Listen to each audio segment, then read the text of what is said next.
बलात्कार करून खून केल्याप्रकरणी सांगली जिल्हा सत्र न्यायालयाकडून एका नराधमाला फाशीची शिक्षा ठोठावण्यात आली आहे। जत तालुक्यातल्या करजगी येथे 4 वर्षीय मुलीवर लैंगिक अत्याचार करून निरघृण खून करण्याचा प्रकार घडला होता। या प्रकरणी आरोपी पांडुरंग कळळी यास फाशीची शिक्षा सुनावण्यात आली। फेब्रुवारी 2025 मध्ये आरोपी पांडुरंग याने शेजारी राहणाऱ्या 4 वर्षाच्या चिमुकलीवर अत्याचार करून तिचा मृतदेह पोत्यात घालून पत्र्याच्या पेटीत लपवून ठेवला होता।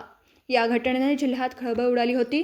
या प्रकरणी उमदी पोलीस ठाण्यात गुन्हा दाखल झाला होता, तर या खटल्याची सुनावणी फास्ट ट्रॅक कोर्टात पार पडली। पोलिसांकडून अवघ्या 13 दिवसात चार्जशीट दाखल करण्यात आली होती। सबळ पुरावे, साक्षीदार यांचा जबाब ग्राह्य धरून न्यायालयाने पांडुरंग कळळी याला दोषी ठरवत फाशीची शिक्षा ठोठावली आहे।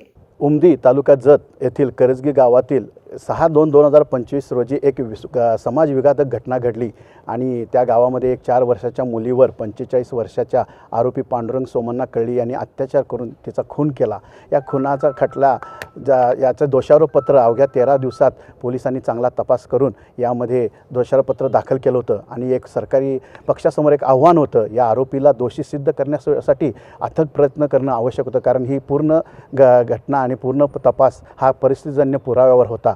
परंतु मी जिल्हा सरकारी वकील म्हणून माझ्या सोबतीनं सगळे माझे सहकारी टीम आणि पोलीस यांच्या मदतीनं अथक प्रयत्न केले आणि 15 साक्षीदार यामध्ये तपासले। यामध्ये महत्त्वाचा साक्षीदार म्हणजे त्या मैताची चुलत बहीण सना आणि त्याचबरोबर एक मैत्री म्हणून एक स्वतंत्र असा साक्षीदार होता, जो त्या घटनेच्या ठिकाणापासून काही अंतरावर शेतीची मशागत करत होता। त्यांनी त्या आरोपीबरोबर या मैतास शेवटच्या क्षणी पाहिलं होतं आणि अवघ्या 1 ते 1.5-2 तासाच्या नंतर हा खुनाचा प्रकार उघडकीस आला होता आणि त्यानंतर त्याच ठिकाणी घटनास्थळ पंचनामा करून हिचं या मैताचं पोस्टमार्टम करून यांच्याविरुद्ध गुन्हा दाखल झालेला होता।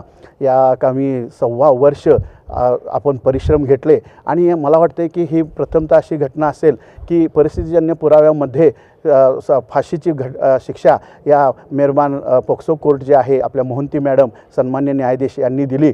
अतिशय चांगल्या पद्धतीनं जो सरकारी पक्षानं पुरावा मांडला, पोलिसांनी केलेला तपास याचे अवलोकन करून जे कायदा आहे कायद्याच्या आधारावर या आरोपीचं कृत्य हे किती समाजविघातक आहे, समाजाला हादरा बसवणार आहे, ह्याच्याबद्दल जे युक्तिवाद केला त्या सर्व युक्तिवादाचा झालेल्या पुराव्याचा उहापोह ऐकून सन्माननीय मोहंती मॅडम ज्या बाल अत्याचार प्रतिबंधक न्यायाधीश आहेत, विशेष न्यायाधीश म्हणून त्यांची नेमणूक आहे, त्यांनी याबद्दल हा निकाल अतिशय विस्तृतपणे मांडलेला आहे आणि समाजामध्ये एक चांगला संदेश जाईल असा हा निकाल आहे। त्या निकालाचे अवलोकन केले तर निश्चितपणे गुन्हेगार जी अशी विकृत मानसिकता आहे याला पायबंद बसण्याच्या दृष्टीनं हा खटला अतिशय महत्त्वपूर्ण आहे। त्यामध्ये मयत व्यक्तीचं नाव सांगता येत नाही, एक 4 वर्षाची मुलगी मयत होती आणि गुन्हेगार हा पांडुरंग सोमण्णा कळळी। याच्याविरुद्ध पूर्वीसुद्धा असा गुन्हा होता, त्याला परमेश्वरानं संधी दिली होती, पुन्हा त्याच विकृतीनं हा गुन्हा केला, त्यामुळे फाशीची शिक्षा त्याला झाली आहे, ही योग्य शिक्षा आहे।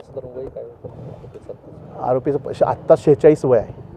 उमदी पोलीस स्टेशन हद्दीमध्ये करजगी या गावामध्ये घडलेल्या 4 वर्षाच्या मुलीवर झालेला बलात्कार व त्यामधून तिचं झालेला खून या प्रकरणामध्ये एक चॅलेंजिंग केस होती। त्या केसच्या अनुषंगाने पोलिसांनी आम्ही तपास करून 13 दिवसामध्ये मान्य कोर्टात चार्जशीट दाखल केलं होतं। सदर पुराव्याच्या ह्याच्यावर आणि केसच्या अनुषंगाने माननीय DGP सरांनी खूप चांगल्या प्रकारे कोर्टात आमचं केस लढली आणि त्यामध्ये आज आरोपीला फाशीची शिक्षा झालेली आहे।